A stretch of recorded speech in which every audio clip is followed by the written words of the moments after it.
Disney has a new CEO, a very visible one. But inside the company, something doesn't feel right. Decisions don't move the way they should. Priorities don't line up. And the people running different parts of Disney aren't always pulling in the same direction. If you look at how things actually get decided, what gets approved, what gets delayed, what gets quietly changed, you start to notice a pattern.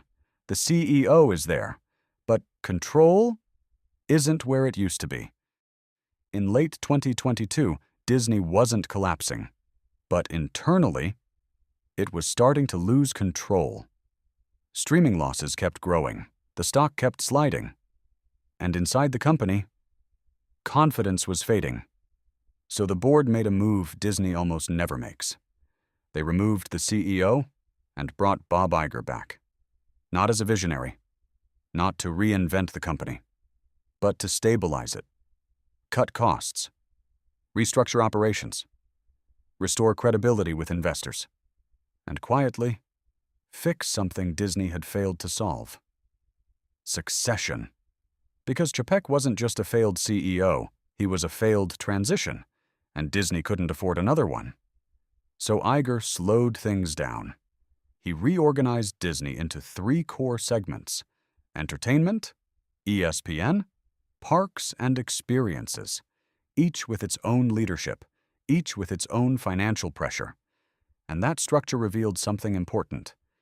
Disney wasn't one business anymore. It was multiple businesses, sharing the same name, and each one was pulling differently. Iger understood that, which is why choosing the next CEO wasn't about brilliance, it was about survival. That's how Josh D'Amaro rises. Not from the studios, not from streaming, but from the one division that kept working: parks. While Disney Plus was losing billions, the parks were generating billions. Consistently, predictably. And D'Amaro was running them. He started at Disney in the late 1990s, moved through operations, finance, and international parks, eventually becoming chairman of parks, experiences, and products. Under his leadership, Disney expanded aggressively. New cruise ships, new lands like Galaxy's Edge, massive capital investments. But what stood out wasn't just growth.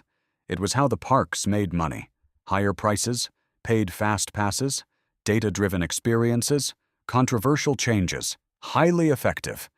D'Amaro didn't reinvent Disney, he optimized it, and that's exactly what the board needed. Not vision, execution, stability, predictable results. But this is where things shift. Running parks is operational. Running Disney is political. Because the moment D'Amaro steps in, he doesn't take control of a company. He steps into a system already divided. At the top is the board.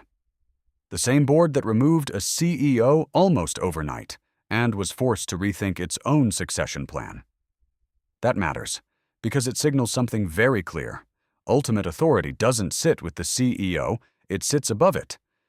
Then there's creative control. Dana Walden, not widely known outside the industry, but internally, one of the most powerful figures at Disney. She oversees television, streaming content, major production decisions.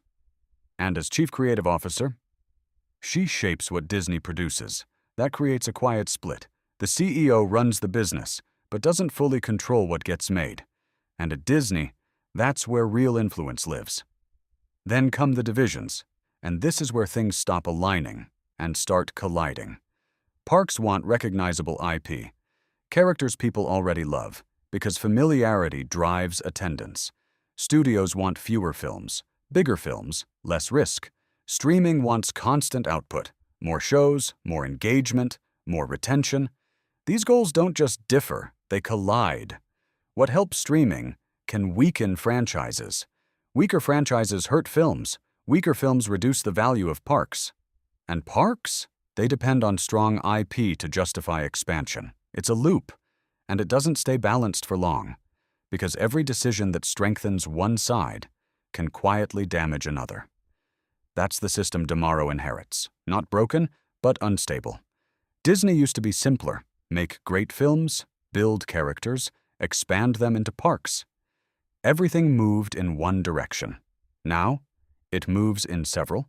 Streaming demands volume. Parks demand premium experiences. Studios demand event-level success. And each one runs on a different timeline. Streaming needs constant releases. Parks plan years ahead. Films sit somewhere in between. That creates friction, because decisions can't satisfy everyone. If you slow content to protect quality, streaming suffers. If you increase volume, franchises dilute. If films underperform, the entire system weakens, because parks depend on those stories. This is the real issue. Disney isn't just a company anymore, it's an ecosystem.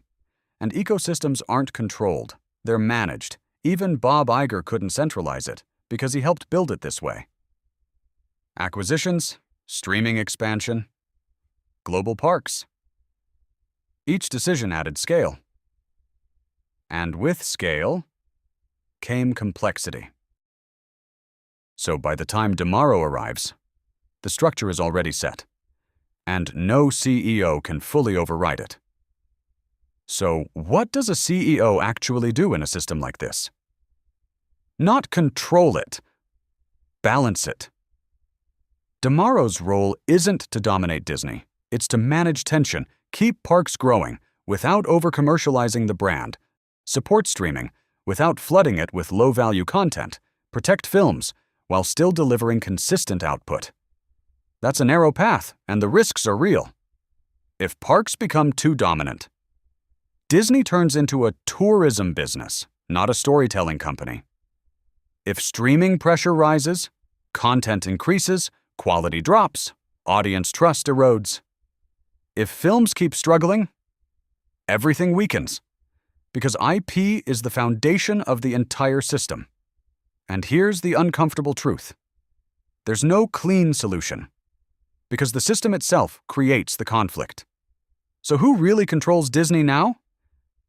Not the CEO, not a single executive. It's a shifting balance between the board, creative leadership, and business divisions pushing in different directions. And that balance is never stable, only temporary.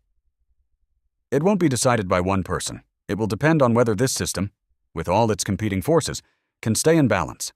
Because the moment it can't, it doesn't slow down. It breaks. Inside companies like this, control doesn't disappear. It shifts. Quietly. And not always in the direction people expect.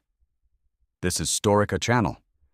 Subscribe if you want to keep seeing what's happening beneath the surface.